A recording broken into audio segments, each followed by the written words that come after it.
Good evening, everyone. You're watching Vintage Motocross Q&A, and I'm your host, Joe Abadi. Happy New Year to you. I've missed you the last couple of weeks, but I'm back from the East Coast, 12 pounds heavier, but no worse for the wear.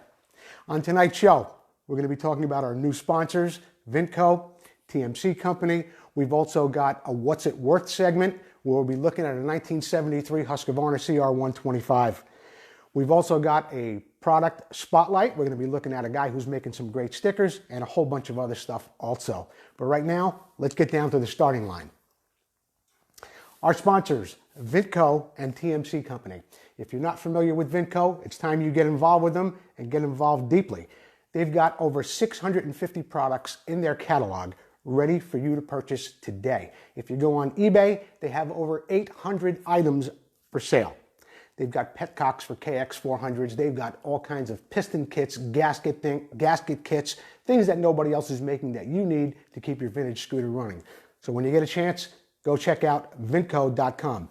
TMC Company, my friend Tom Contino, still doing bike rentals down there in Southern California. He's one of our sponsors too. He's got a little banner up here in the back. So whenever you get a moment, check out TMC Company and VINCO. Paul Stannard and Preston Petty. I've known Paul Stannard for a very, very long time. He had a very successful company called Strictly Hodaka. Preston Petty, well, it's a name that's in the industry. It's been there probably for as long as we all can remember. They've teamed up. They're reproducing the original Preston Petty plastic. And they've decided to come on with us here. And you can see it's incredible what they're making. Jordan, just go back for a second. They're making the same fenders that they made that we all loved back in the 70s with the integrated tail lights, the integrated headlights, the number plates. They've got a selection in all sorts of colors. They're doing a great job out there. What Paul Stannard and Preston have decided to do for us is to send us some number plates, much like you see here. But they're going to be autographed by Preston Petty. So in the coming weeks, in fact, starting next Wednesday, when we go back to our regular schedule, we'll be doing a giveaway where we have a trivia contest and you'll be able to win a Preston Petty number plate with his autograph on it. As time goes on, they're going to be sending us a lot of plates actually. And I'm going to get some of my friends together to get their autographs on these number plates. And as we do a little trivia contest every week, we'll be giving away those number plates. I want to thank Paul Stannard and Preston Petty for being so generous with their offer of those products that we'll be giving away here on Vintage Motocross Q&A. Why not try this? This is an interesting segment tonight. Generally, I come up with some of the little tricks that I do in our shop over the years, but I had somebody send me something I thought was very interesting this week, and it's from Sal Scarpa. It says, I purchased a sonic cleaner and I use it to clean carburetors, etc. I fill a little container with pine sol or mineral spirits. Other cleaners work well. I then fill the tray of the sonic cleaner with hot water and it begins to work immediately. Sal Scarpa III. Now, what Sal's talking about is a little sonic cleaner like this. It vibrates hundreds of times a second. They're available on eBay and they're not very expensive when you buy them in a smaller size like this. What Sal does is he takes a carburetor, takes it apart, puts it in a little bucket, puts some pine sol in there. He then puts very hot water in the sonic cleaner, turns it on, and he says magically the dirt, grease, and grime all come off that carburetor, makes it as clean as could be. It also works on nuts, small bolts, whatever you can fit into a container that will fit inside that sonic cleaner. The hot water part of it is very, very important because that's what sort of gets the chemical in there hot, agitates it all, and gets it all nice and clean. As you can see right here, done a beautiful job. We all know about vapor blasting. Not everybody can afford one. Not everybody wants to pay to have something vapor blasted. I think what Sal Scarpa has sent us in here is a really, really great idea. And I want to thank him not only for sending this in this week, but for sending questions in almost every week since this show began. Sal Scarpa, Happy New Year to you and your family. Thank you again. In the Moto Showcase tonight, we take a look at a 1974 Honda Elsinore CR250.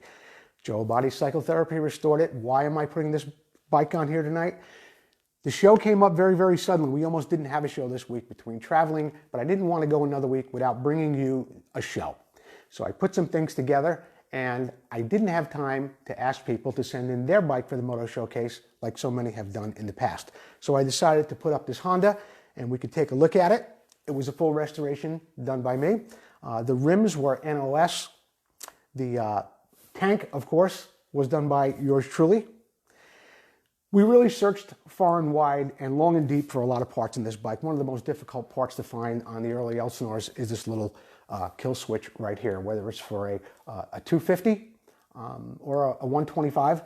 They can be very, very expensive. If you found one NOS, I've even seen them as far as $350. We went the route, we found it, we've got the right accordion dust covers, the correct levers on the bike, and everything looks the way it should. I want to thank Brian Fettigan for the excellent paint job he put on the side panels and the fenders for this bike, as well as the green stripe on the gas tank. These fork caps were purchased by Vmxq. You should check them out. They got a lot of great stuff there. They were a little difficult to find, and I couldn't believe that he actually had a set of fork caps like that. So Vmxq, thank you very much, Dan and the boys out there, for those caps. Everything on this bike was replated. Of course, the zinc, anything that had to be painted was stripped down right to bare metal and taken back to the correct paint. The pipe on the bike was beautiful. We had the correct springs, and I think everything looks really, really the way it should. It's a little shinier in the picture than it should be right now because I sometimes clean it with SC1, a great product, and sometimes come out a little bit shinier than they should.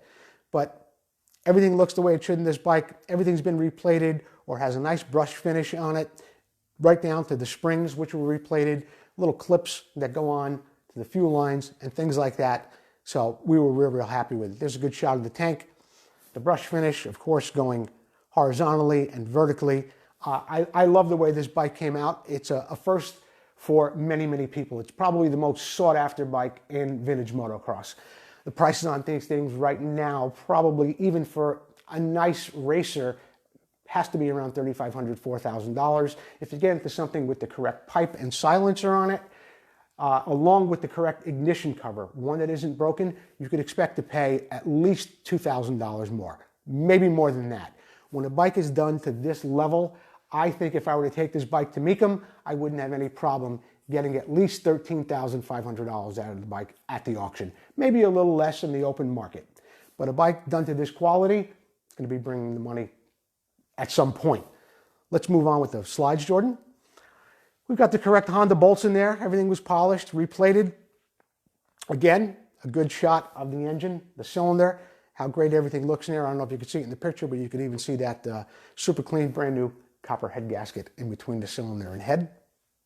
A good shot of the side of the bike. This bike also had the correct handlebars on it. Not an easy item to find. I had a straight set. We had them re-chromed, and we put them on the bike. The tires on this bike are Bridgestones. The front one was NOS, period, correct. The rear one looks correct. It is in size and in the knob shape, but it isn't the M7 tire that was supposed to come on the bike. It's of that era. It's maybe a year or two newer, but it is NOS from 76 or 77, and it certainly looks correct on this bike. That's it for my 1977 CR250 restoration. Here's the problem. This segment is brought to you by VINCO. VINCO. This is where you want to go to get all your vintage parts. Check them out on eBay. Check out their website. They're on Facebook. They're on Instagram. They have YouTube videos. VINCO, for the vintage guys out there looking for those hard-to-find parts.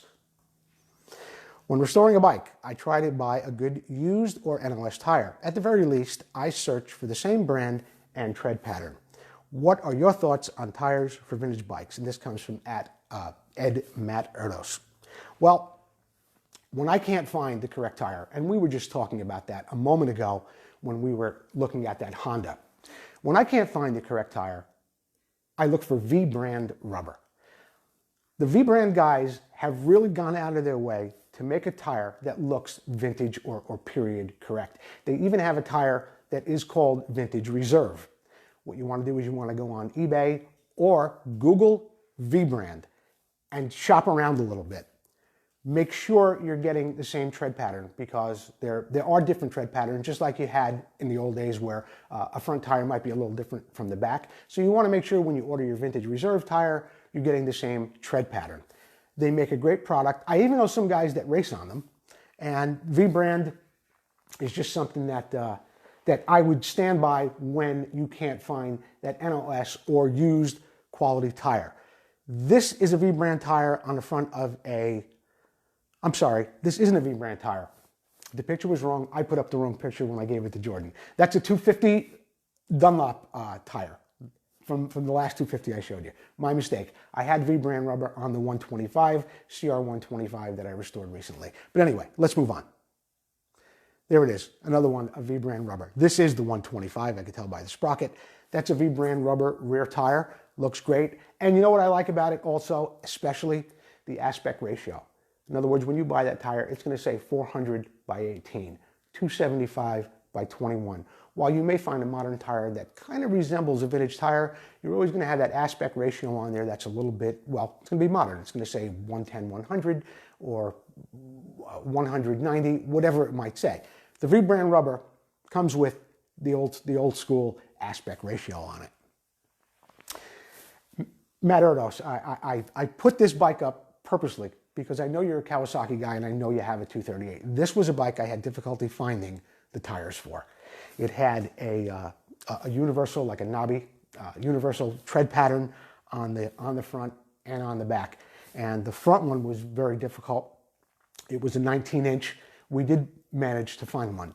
The back was next to impossible. I want to thank Al Wenzel for coming up with that tire for me in my time of need. So yeah, real difficult. And when it comes to judging,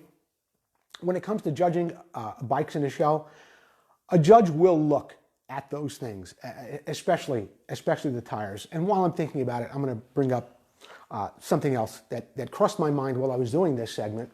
And his name was his name was Kelly Owen, and he owned the Owen collection down in Southern California, the most magnificent collection of vintage motocross bikes you've ever seen. Kelly unfortunately passed on, it's a couple of years ago now. But I remember going to his museum and he had pamphlets that he was handing out, and the thing it said, which really struck me funny, was, it all begins with the tires.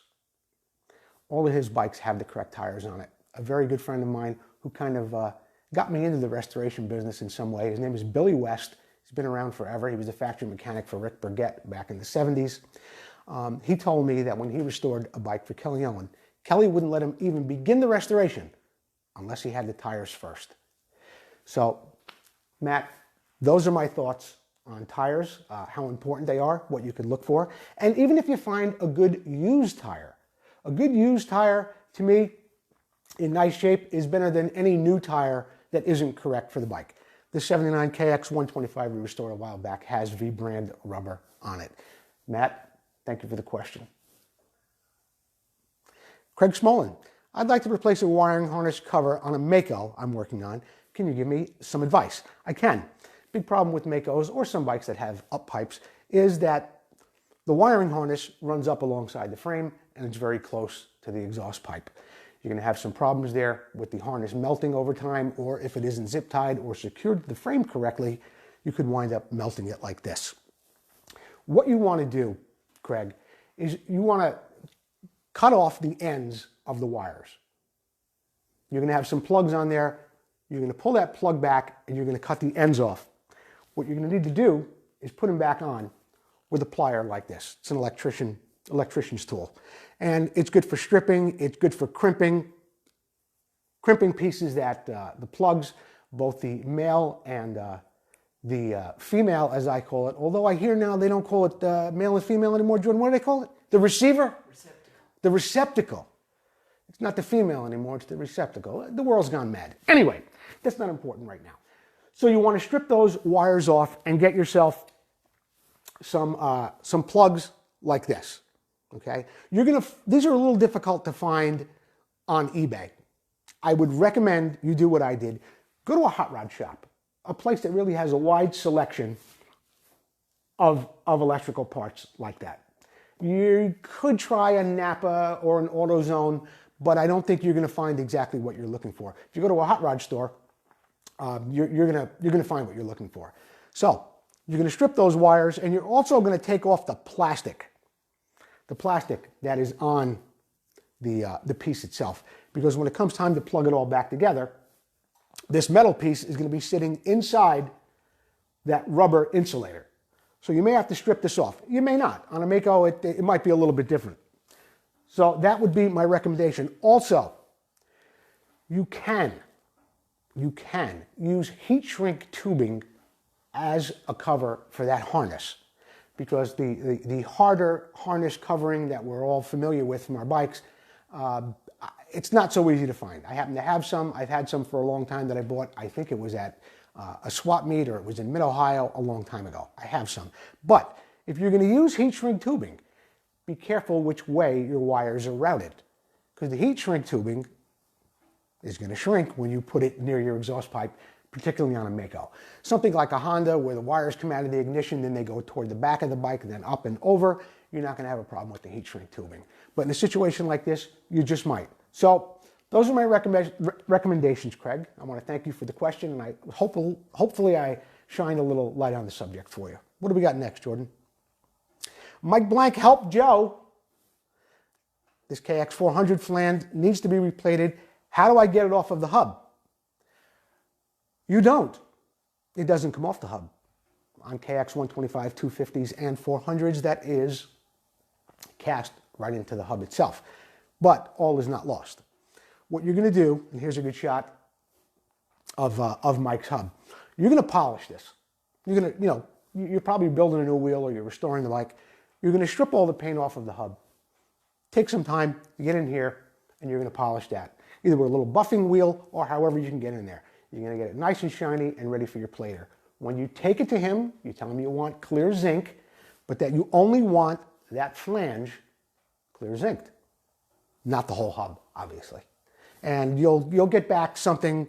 You'll get back something like this. This is one that I did. This happens to be on a 125, so you can see where all the plating's been done, including the little dust cap here and that piece of that hub that you were looking at, Mike, that doesn't look so good on your bike right now. If you take my advice, it'll look real good when you're done. I appreciate the question. What's it worth? In this segment tonight, we're taking a look at a 1973 Husqvarna CR125. This bike sold a few weeks back on eBay for $2,500 back at the beginning of December. Now, I started looking at the bike, and first thing I saw was that the shocks weren't original. They look like they're Kernuts. But the rest of the bike overall, with the exception of the seat cover being ripped, everything looked pretty original on this bike. Maybe not the grips. Now, I can't tell from the picture, but it doesn't appear to have any wear on the frame. The hardware, the spokes, have a patina on them, as you can see, but it just doesn't look like the bike's really been abused or ridden very hard. It's got the correct rims on it. I mean, it's even got the little Acron sticker still down there on the front rim. The Lelu hubs look really good. The lower fork studs didn't look all gouged up. Got some normal wear and tear here on the clutch case where the paint's been worn away. Also, on your shift. The pegs look good to me. None of the bolts, or the heads on them rather, really look worn. The bike looked like a nice piece overall. For $2,500, I thought this was a smoking deal. I really, really did. Everything appears to be original about the bike. It's got a little dent here in the gas tank, but still, I'm not so sure I would even restore this bike. I think I would look for the correct shocks, maybe buy an aftermarket seat cover, detail it, and see what it looks like. It was not the most competitive bike in vintage racing, but I happen to love the way 73 CR125 Husky looks. I thought it was a smoking deal at $2,500. Fair enough, I think, for the seller, who I don't think there's a real wide market for a 73 CR125 as far as a race bike goes, but I thought it was a great deal for the buyer as well. I think it was fair for both guys. 73 Husky CR125. In the product spotlight, the segment is brought to you by TMC Company. TMC Company down in Southern California. The number is right behind me. They do dirt bike rentals. This is the greatest thing since sliced bread. It's got to be. For anybody sitting out there in Michigan or Wisconsin or Wyoming or wherever you are right now, you want to be down in Southern California riding a vintage bike, all you need is a plane ticket, a hotel room. You come in with your bag, you call TMC, Tom Contino. He's going to hook you up with the bike you want. He's got a fleet of bikes down there. He's got Yamahas, Makos, Hondas. He's got a Husky Mag 250 that weighs 185 pounds. I think the rentals begin at about $300 a day. You're going to show up with your gear and your helmet. Tom's going to come down there with gas, oil, and a bike and treat you like a factory guy. TMC Company. Check them out when this show is over. Product Spotlight tonight, my good buddy Sean Gomes is back in business. FastGuyStuff.com. tell you why this is important to me. I do a lot of Elsinore gas tanks. The graphics have to be the right size. Sean was making them for a while. They were absolutely perfect. There was a little bit of a dust up with Honda where they stopped some people from reproducing their decals. But Sean went to the plate and he got the rights to make what he wants. Anytime you see a bike that's got a quality graphic on it from Honda or some of the other brands, you can bet that it probably came from Fast Guy stuff. All these stickers that, let's go back there a second, Jordan. Whether it's JT, Lop, Bel-Ray, or DG, he makes them perfect in size, color, shape. Everything is super quality with this guy. And I'm really, really happy that Fast Guy stuff is back on the scene again. Also, makes those Yamaha ladder graphics and some other backgrounds too. Sean, welcome back to the game. Thanks for checking in with us. This is what I'm talking about. When I do an Elsinore tank, that thing's got to be right. And I've seen them where they've been off by like 1/8 of an inch, a 1/16 of an inch sometime. But if it's the wrong size, it's just not right. And it sticks out like a sore thumb. This guy's making the right size, the right color too. Big thing with these Honda wings, the right color. I've seen them more gold. I've seen them more yellow. I've seen guys trying to sell them and they're bordering on an orange color, which may be correct for some other Honda models, but not for an Elsinore. FastGuyStuff.com. Check them out on Facebook, also on their website. The announcements are brought to you by VINCO. Section of the show, I've got some great announcements for you, but once again, you want to go to VINCO. Right now, I looked at eBay today and I went on to check out some of the VINCO products. There were 800 products on eBay for VINCO. VINCO.com. You go check them out. They're on Facebook, Instagram, they got a website, and they've got a vast amount of things that I bet you every guy with a vintage bike out there could use. The Potomac Vintage Riders Swap Meet. This is an annual thing. It goes on in York, Pennsylvania. I went to this thing for many, many years when I lived in the Northeast. It's really, really fabulous. It's at the York Fairground. It's only $10 to get in. Tom Grimmel's in charge of it. He's got an email down here. You can also call him. I want to thank Bill Naselrod for bringing this to my attention. Now, here's what I love about this new way of doing things out there in York. Out there on the fairground for many years, they had the bike show in one area. They had a swap meet, sometimes divided between two buildings, because they didn't have enough people involved to use the big arena. Well, they do now. There's 375 vendors that are going to be there. They generally get 100 to 150 show bikes out there. And that's coming up January 26th at the York Fairground. What I just found out today, if you're a vendor, you're too late. 375 spaces have already been taken. For you guys that are looking to buy parts, that's good for you. Get out to the York Fairground, support the Potomac Vintage Riders, and you'll get out there on January 26th. Come on, it's snowing, it's cold, you're in Pennsylvania. Get out there with your vintage buddies, get inside, have a coffee, get some parts. What do we got, Jordan? I tried to get the Tony Stefano interview when I was in New Jersey for almost 2 weeks. Between Christmas and New Year, between kids and company, it was very, very difficult, and I apologize for not being able to get the Tony D interview, but there'll be other opportunities, and I've got some things lined up, but I'm not going to speak too soon. I've got some other things lined up for some Northern California, probably some Southern California interviews coming up over the Supercross season. As I travel to some races, I'll be able to bring you some quality interviews from those people. TMC Company, Tom Contino. He's renting bikes. He's got a restoration company. Imagine that. I know what you're thinking. Why would you have a sponsor who's in the restoration business? It's all good. There's enough bikes out there for everybody. Tom's got the restoration company, but more importantly, he's got the rental company. Check out TMC Company.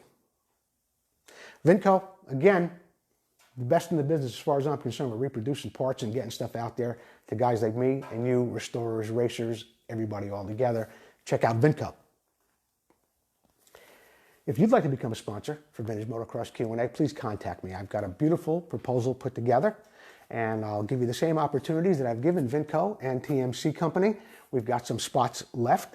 It's very affordable, very reasonable. I can even custom tailor everything to fit exactly what you want to do. So if you give me a call, drop me an email, either at Vintage Motocross Q&A or at Joe Abadi on Facebook. I'd be happy to get you a sponsorship proposal and get you involved here on the show. This is going to get bigger. It's going to get better, fellas. And while I'm thinking about it, I'm going to go out on a limb here a little bit.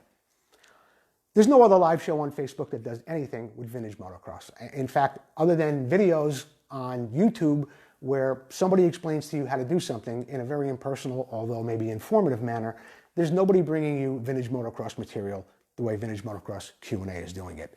I need your help though. You need to get the word out there. As this grows with sponsors, we'll be able to bring you more interviews. We'll be able to get some real players in the game on the show. We'll be able to also do some hands-on things here in the shop that are going to be very interesting to you. Because we're working on getting some things here, a splitter. We've just had the lighting put up, so I think that's all going real well. But get the word out there, share it every chance you get.